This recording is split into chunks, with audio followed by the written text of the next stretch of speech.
Well, this is an escalation by Kim Jong Un in a matter of degree. The last time North Korea fired a missile over Japan was August 31st, 1998. It was a two-stage missile. And this shows that he is not going to bow to international sanctions. Of course, new sanctions just enacted by the United Nations Security Council, and of course the war of words with Donald Trump. This is Kim Jong Un's way of sticking his middle finger to the rest of the world and saying we're going to continue to do what we're going to do and we're going to double down. In terms of a military response, I don't think you'll see one.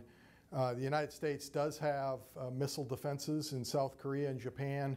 They could have fired to try to shoot down this missile had it been a threat.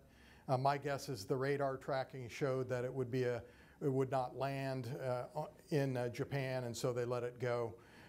More likely there will be a diplomatic response, a sharp démarche, and some more escalation in the war of words, but nothing more than that. As an observer of this crisis, are you concerned by, again, this seeming escalation in the face of not simply mounting global condemnation of North Korea and its pursuit of intercontinental ballistic missiles and its nuclear program, but the extent to which the North Korean regime seems to be feeling as if it can act with impunity? It is quite troubling.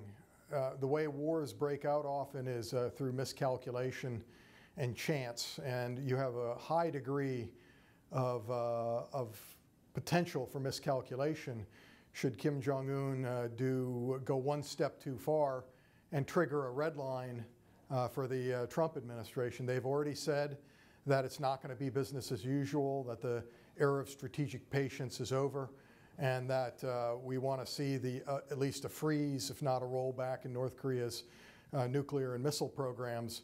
And yet you have a dictator in North Korea who is bent on getting the capability to strike the United States with an ICBM, with a nuclear-tipped ICBM. Somewhere, these two goals are going to clash, and then there may be miscalculation, and you may see the chance outbreak of conflict, where conflict that really is in no one's interests. Peter, are you concerned at all about American power and prestige in the South Pacific, in an area of critical geopolitical importance, when again you have a country like North Korea seemingly acting as it wants, yes, facing sanctions, yes, facing condemnation, but still its freedom of movement, its behavior uncurtailed? Ironically, this is the kind of crisis that could actually strengthen our alliances with various nations in the Pacific Rim. They don't want to be targeted by North Korean missiles any more than we do, and they would be, I think, and have been proven to be more willing to accept U.S. missile defenses and bilateral support. It also really could bring China and the United States closer together, because a conflict on the Korean Peninsula is not in China's interests either. And so this is actually an opportunity for U.S. and Chinese diplomats to work together to try to ratchet back the tensions and perhaps figure out a way forward on the Korean Peninsula. And Peter, that's where I wanted to go with you next, which is China. And I mean, is it wrong to be a bit cynical here and think that the Chinese are in fact using North Korea as a convenient foil to intimidate, albeit possibly terrorize some of its, not opponents, but certainly not its allies in the region? To what extent do you think we're seeing China playing out a subtle hand here through North Korea?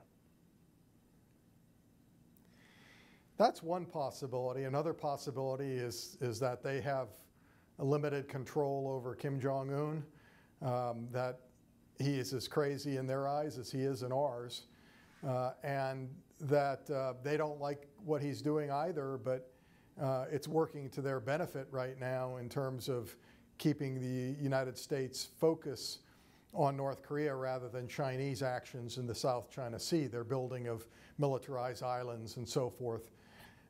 It really remains to be seen how China's role in this evolves. They have some leverage over North Korea, especially economic leverage. They're the only ally that Kim Jong Un has.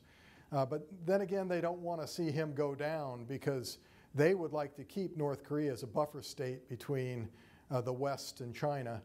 And a unified Korean peninsula, one that's an ally of the United States, is something they definitely do not want to see.